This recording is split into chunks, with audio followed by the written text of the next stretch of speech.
When Congress approved the Federal Aid Highway Act of 1956, it authorized what was then the largest public works program in U.S. history. But the highway expansion implemented largely between the late 1950s and the early 1970s came at a huge cost for Black Americans. Today, we'll discuss how interstate highways gutted communities and reinforced segregation.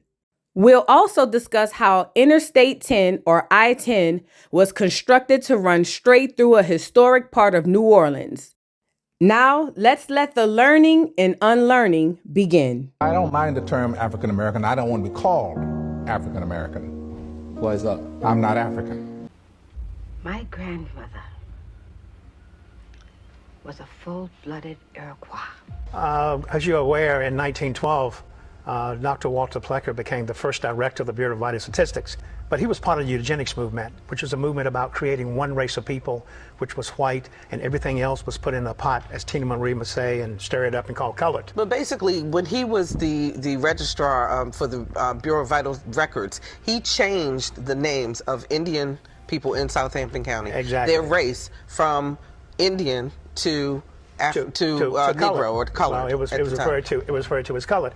The most significant thing here is to reveal the much greater amounts of Native American ancestry that are present within the African American population than most people realize, because they might have been misled by the use of terms like mulatto and also people of color. Some of us started here in this land. Everybody wasn't brought over from Africa. It comes as a great shock to discover that Gary Cooper killing off the Indians when you were rooting for Gary Cooper, that the Indians were you.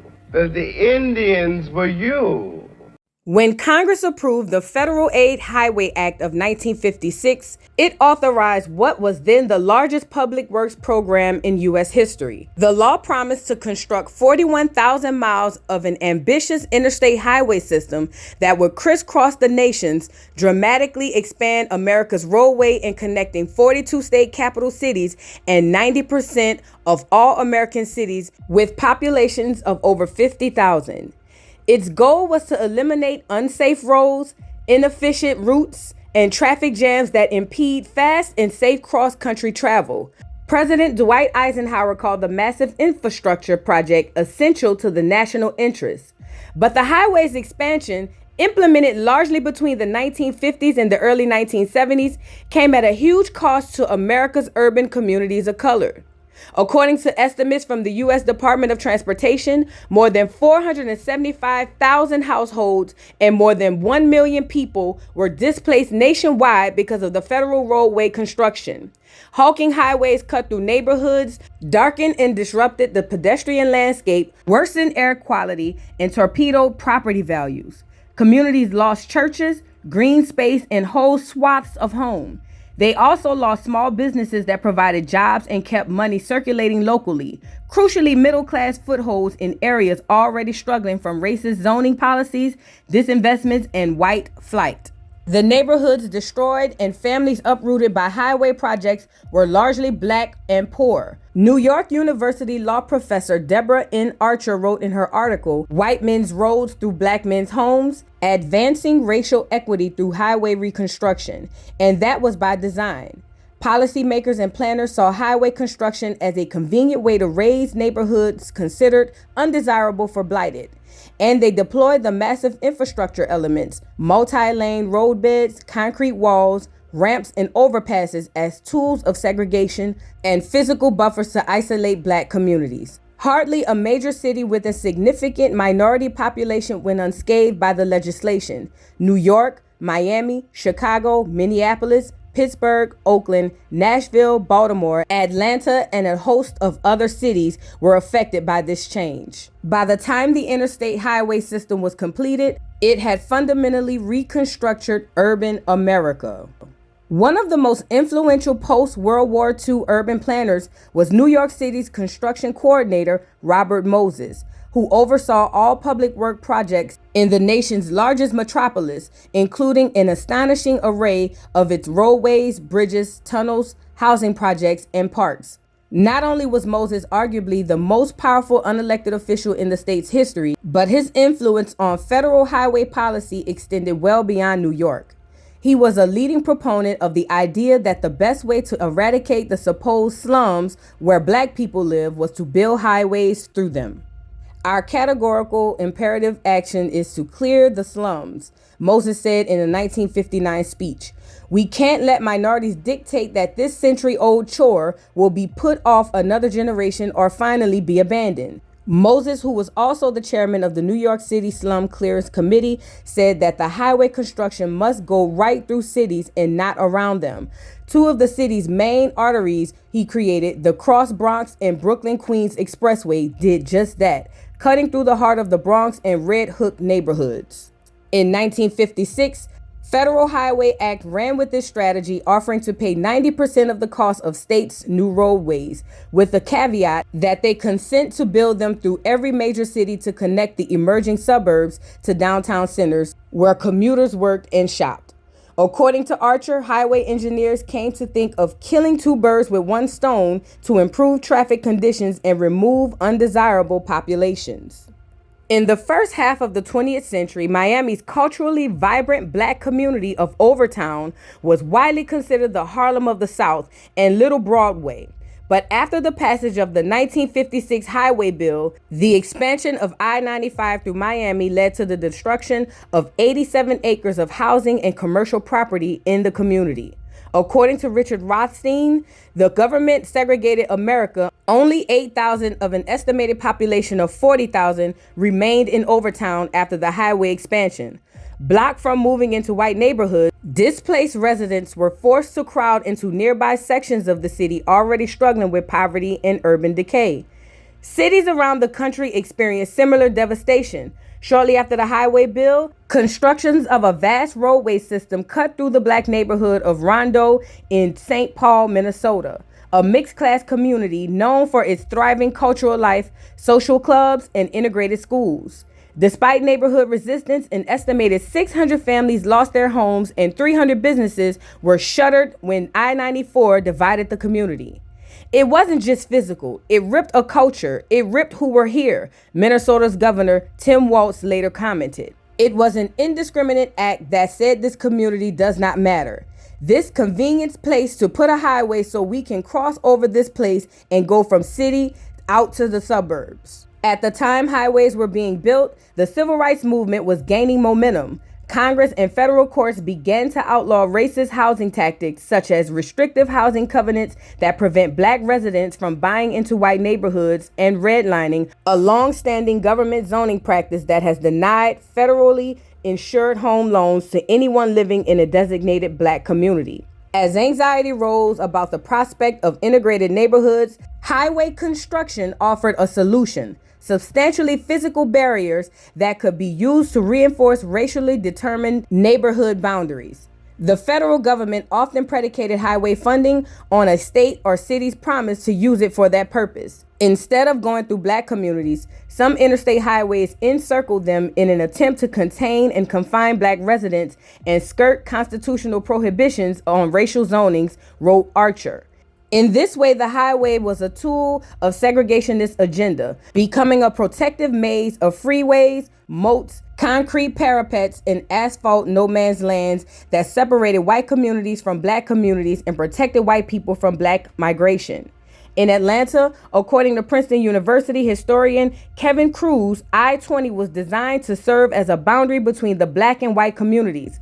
By raising impoverished areas downtown and segregating the races in the western section, Atlanta's leaders hoped to keep downtown and its surroundings a desirable locale for middle-class whites, wrote Cruz in the New York Times in 2019. But he added, the so-called urban renewal and the new interstate only helped speed white flight from the city. According to Cruz, roughly 60,000 whites left Atlanta for the suburbs in the 1960s and another 100,000 in the 1970s. I-81 was built through the heart of Syracuse, New York, to destroy the 15th Ward, a black community that city planners believed that was too close to the city's jewels, Syracuse University, and the downtown. I-81 decimated a close-knit African-American community, wrote Alana Samuels for The Atlantic. And when the displaced residents from the 15th Ward moved to other neighborhoods, the white residents fled. Moving, she wrote, just had gotten a whole lot easier. There was a beautiful new highway that helped their escape. As you can see, the construction of these highways were directly targeted toward Black Americans in their thriving communities. A lot of people all over America don't realize that the highways that they see are actually highways that were built over Black thriving areas, erasing a wealth of culture, businesses, families, and community. So now that we've gotten a broad sense of how these highways were distributed across America into Black communities, I want to take y'all on a trip to my city. I want to relax my accent and really get into how I really talk if I was back at home and bring y'all down to New Orleans, baby. Some people call it NOLA, some people call it Nolans, some people call it New Orleans. It don't matter what you call it, because I call it home. To give you a little perspective of how rich the culture is in my city, I'm going to show y'all some videos of some second lines and some Mardi Gras Indians. Unane! And I'll come back and we get into the whole I-10. Check it out.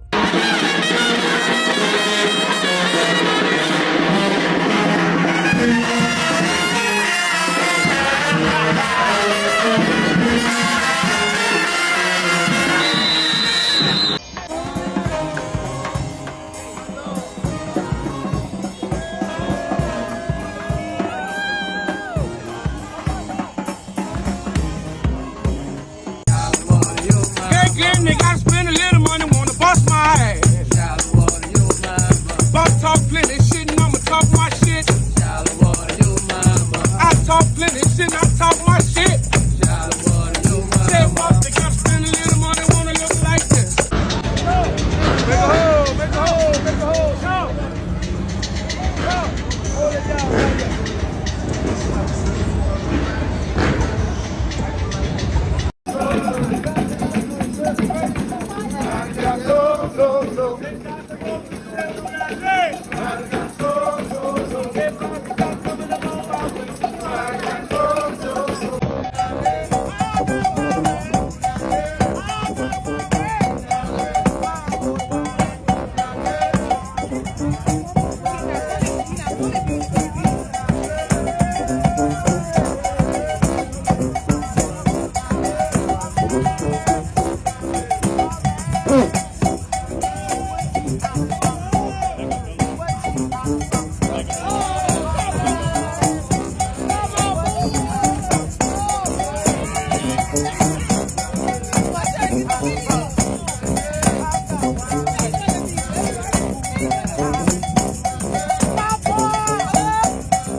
Interstate 10, or as we call it, I-10, the highway that sparked the demise of an iconic black street in New Orleans.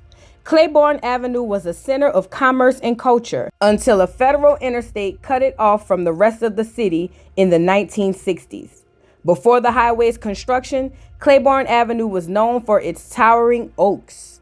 For more than a half a century, Clayborn Avenue served as a center of New Orleans black economic and cultural life. Then, in the late 1960s, a federal infrastructure initiative brought the bustling street's dominance to an abrupt end, with an elevated freeway replacing the oak trees and buildings that had once lined the avenue. This was the street Raynard Sanders, co-founder of Clayborn Avenue History Project, also known as the CAHP, tells Rebecca Santana of the Associated Press. This is where everything happened. This is where African Americans were welcomed and wanted. Sanders, an education and community development specialist, and filmmaker Catherine Cecil created CAHP in 2014 to tell Clayborn Avenue's story. Their project uses city records, old newspapers, and other documents, as well as oral history interviews, to preserve black life in a 22-block stretch of the street that runs through the Treme neighborhood. The pair's plan is to create an interactive website that allows visitors to click on the street and learn what once stood there. As Richard Campanella reports for NOLA.com, Clayborn Avenue got its starts in the 1820s when city planners were working to make room for the area's growing population. Named after William C.C. Clayborn, the first elected governor of the state of Louisiana, its early population included free French-speaking black Creoles, enslaved black Americans, Haitian refugees, and white Creoles as well. By the middle of the 20th century, CAHP explains, the avenue was the central street of the city's black neighborhoods, connecting uptown to downtown. It held theaters and bars where iconic New Orleans musicians performed and hosted celebrations like Black Mardi Gras. As a mixed-use street, Clayborn was also home to residents, shops, and enormous oak trees. Per NOLA, when the Federal Highway Act of 1956 embarked billions of dollars for interstates across the country, New Orleans officials advanced two projects proposed by planning officials Robert Moses.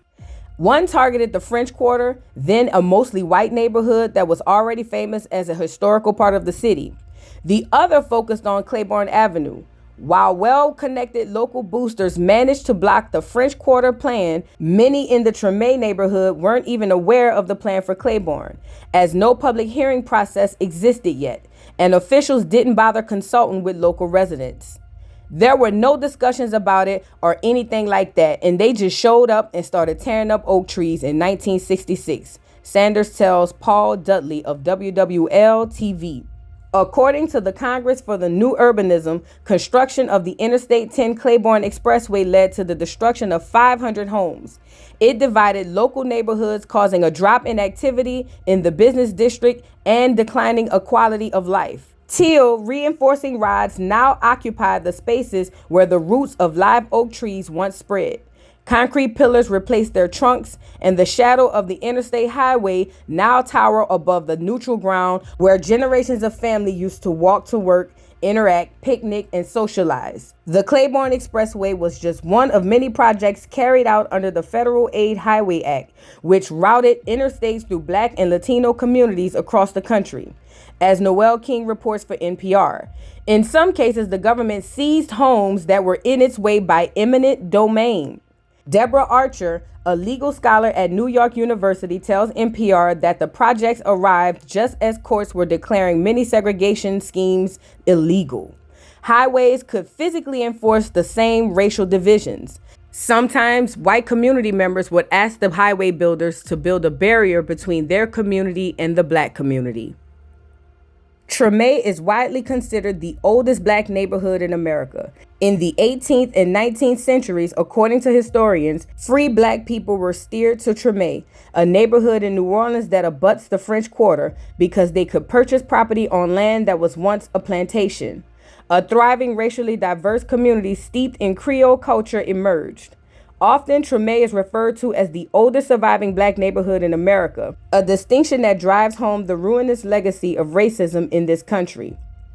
Clayborn Avenue in Treme was once the economic and cultural center of Black New Orleans. Back when the city's annual parade and carnival before the Christian fasting of Lent was segregated, Black Mardi Gras was celebrated on the Clayborn Avenue corridor. The revelry crashed to a halt in the mid-1960s when the oak trees were felled to make room for an elevated portion of I-10. Right through Treme. The interstate goes through the thriving business district of the Black community, the heart of the Black community. They put the I-10 right through it. To make the highway happen, the state had to acquire 155 individual properties along Clayborn between Tulane Avenue and St. Bernard Avenue. The state cleared over 200 oak trees. In 1950, there were 123 businesses in this section, and almost 50 years later, just 44. One business that still stands after a post-Katrina comeback is the Circle Food Store, a store where people all over New Orleans came to Treme to do as we call make groceries. The Treme and Clayborn area was also used as a place where Black people celebrated their own culture, separate from Mardi Gras. We have to understand Mardi Gras is a white culture and did not allow Black people to celebrate with them. As a matter of fact, back in the old days, Zulu and the Mardi Gras Indians were not a part of Mardi Gras, or white Mardi Gras, I should say. It was a part of Black Mardi Gras, and Black Mardi Gras happened on Clayborn Street. We did not go to Canal Street, and still don't to this day, or St. Charles Avenue, or pretty much anywhere else where white people were celebrating. Building I-10 through Treme really broke up a lot of traditions, but even to this day, most Black Americans still go under the bridge, as we call it, on Clayborn to celebrate. I want to let you guys in on a little bit of Black Mardi Gras because the facts are Black Mardi Gras is completely separate from white Mardi Gras. And this has been the case since the 18th century. I want to let you guys in on what Black Mardi Gras is all about and a little bit of the history. A lot of y'all may have never seen this because tourists never get to experience it. But I'm going to give you guys a sneak peek of what Black Mardi Gras is and the history behind it. Check it out.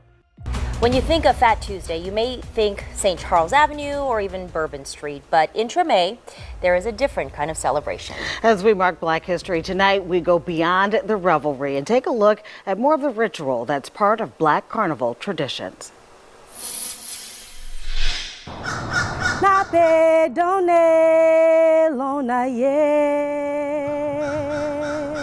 This is just a song that we sing to kind of wake the ancestors. Not what you think of on Fat Tuesday. A prayer and a blessing to awaken the ancestors and the neighborhood. In Treme, Mardi Gras starts before sunrise with ceremony and ritual. It's Mardi Gras morning, y'all. To set the tone for the day. This is that tradition. Actually, you know, we often go to the cemetery and we sing and do what we call entertain the spirits, and then ask them to guide us, to embody us, and wake up the city. We are the North Side. Here downtown, the North Side takes over. We are meant to be scary in some ways, especially for young people, to have them understand that you do not want to rush toward death. The Skull and Bone Gang, that is, a masking tradition for more than 200 years, a reminder of our own mortality. Because you next. Everybody's going to be a part of the Skull and Bone Gang someday. From the spiritual to the mystical. We want to cleanse and bless the neighborhood, bless the streets. The Mystic Seven Sisters take their own route through the neighborhood, singing and sweeping away any bad spirits. All decked out in white, this is Black Mardi Gras. We are talking about something that touches back to our origins. Rooted in African spirituality, not the commercial side of Fat Tuesday, but the communal one. Well, it's the most important for us to have an identity that we define for ourselves. We tap into our ancestors, we tap into the Black masking Indians, and we do it within our community. They had something to say about the kind of fun that they wanted to have and about the kind of statement they wanted to make about themselves. And nobody makes a statement like Spirit Fayaya. Big Chief Victor Harris of the Mandingo Warriors. He's retiring after 59 years of masking. When they put these suits on, they transform. It's a spiritual transformation where something inside of them takes over and they're able to sing and dance and chant and carry a 90-pound suit on their back. A tradition that is as much about ingenuity. Take the scales off the fish, dye the scales, and those were the first sequins. As it is spectacle. And the wonderful thing about Mardi Gras is, you capture the day and you want to capture the light. And so it's the way that you can sparkle and shine. And dazzle, like the baby dolls, always a popular sight on Fat Tuesday. The thing about the baby doll tradition is it's accessible. You don't have to pay fees. And they went out and they danced. They danced like there was no tomorrow. Initially associated with the city's red light district, the tradition has evolved since the days of Storyville, with a wide range of women participating, still the center of attention. This was a day when they could take care of themselves. It wasn't that they were taking care of somebody's baby. They were the babies. You're the last of the people. So there is no throw me something, Mr. Here, but you may catch the spirit. An homage to our forerunners and a beautiful display of the front runners of our city's beloved culture. You don't need to be the king of Carnival when you can be a big chief in your own neighborhood. I know you hear me. Downtown in Treme, where the ladies get all dolled up, in this neighborhood, it is your way. All on Mardi Gras Day. Better get your life together. Chief Howard Miller leads the Creole Wild West. Chief Daryl Montana, the Yellow Pocahontas Hunters, 2 tribes of more than 40. It hasn't come out. We gathered in Congo Square, for centuries a meeting ground for African Americans who practice their traditions. You can't like it. You gotta love it until the day you die. And that's what it takes. You can't fake it. This Carnival of Color showcases suits designed, feathered, and beaded over 9 months. But it's also a folkloric moment of storytelling. This is what we do. Debuting to audiences Fat Tuesday morning, and then again on St. Joseph's Day and Super Sunday weeks later. And how much does that suit weigh? Or maybe about 75, 80 pounds. Through it all, what's happening to your body? It is cramping up. Being in a fight. Your body. So if we're going to make that full journey or walk that we do, we have to be spirit connected, because that's what's going to carry us. The spirits, the repetition of the constant chants over and over and over. That's what bring you and carry you. The big chiefs of 2 different tribes start with song, a ceremonial dance, and challenge, demanding that the other chief bows and pays respect. And the queens, they're now helping to lead the tribe. We say things now, and we feel things now that relate to the culture and to the neighborhood and to the other girls that see us, not as just a complimentary piece, but as a symbol to look up to and something to be.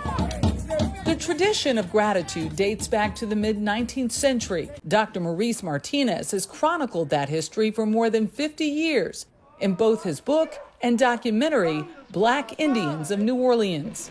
I'm the spy boy that's voted. I'm the spy boy. Carnival by itself, the meaning of Carnival Day, topsy-turvy day. Anyone could be anything. We gonna meet everybody, gonna turn around. They wanted to maintain their dignity as human beings. I'm a man.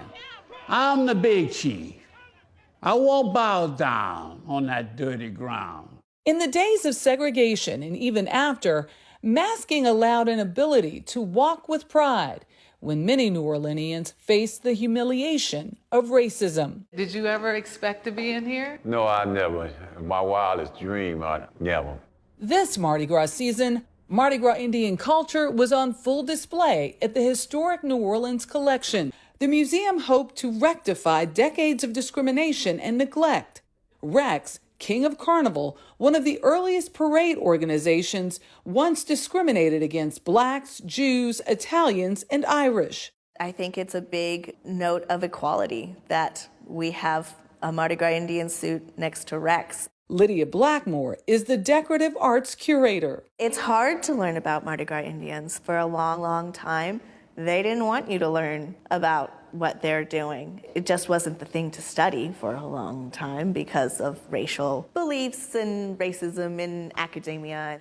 And then a big push from within the community to document their own traditions. I mean, if you think of the Wild Chapatulas and their recordings of their music, I mean, great funk music of the 1970s, they started doing more to preserve their culture.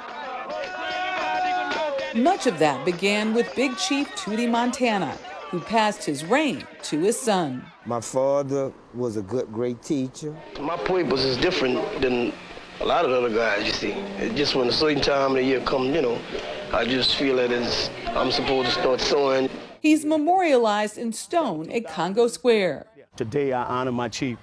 There's not a time Mass, I don't go to his home and kneel down in front of his door and give him his credit. I love my chief, honestly, regardless of what had happened between us and the tribe.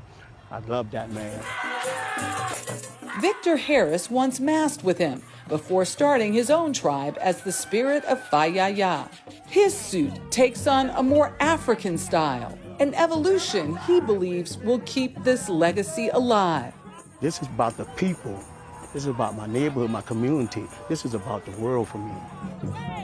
And the world has come to appreciate its splendor. It represents, for the young people, young black kids, African Americans, they are role models for us. It's something that is revered. It's something that allows one to feel a sense of worth. I inserted those clips into this video because I wanted you guys to see how rich and how deep Black culture goes in America. The construction of I-10 through Chimay was literally a plan to break up culture, tradition, and everything that we've always had. But thankfully, New Orleans is so rich in culture, we've never let our culture go, and we celebrate it the same as our ancestors did centuries ago. I have to be honest, I'm not a fan of documenting per se our culture through the media because we all know that they'll twist it up years later and somehow add themselves into it. However, I understand why some may think that that's a good way to make sure that their history is documented. I'll say this, we've been having history in New Orleans for centuries and nobody has lost a step or missed a beat. I personally don't believe that we had to go through mainstream media for so-called documentation because we all know how this goes. It will be stolen. A place so rich in culture like New Orleans was one of many cities that was affected by these highways being built to destroy our communities and our culture. Many places all over America are not as fortunate enough to keep all their culture. However, New Orleans, for some odd reason, has always survived and prevailed. In the case of the highways built in all these Black cities, convenience literally disrupted culture. Today we have the convenience of having highways and interstates, not realizing that these convenient highways and interstates caused the demise of a very deep culture of Black Americans. One thing about us in New Orleans though, baby, you ain't gonna never hold us down. Cause till this day in 2024, even though they put the highway up, we still meet every year for Mardi Gras and for second lines under that very bridge on Clayborn Avenue. Mardi Gras is still segregated until this day, even though it is officially integrated. We still go under the bridge, have our Mardi Gras, and we still go under there for Super Sunday and all other celebrations that we have. To the people who tried to destroy our culture, you built the bridge and we got over it. I hope you enjoyed this video and I'll see y'all on the next one. Peace. You do not know a goddamn thing about Africa. I am from Detroit, Motown. So you can watch Tootsie your monkey ass back to Africa if you want to.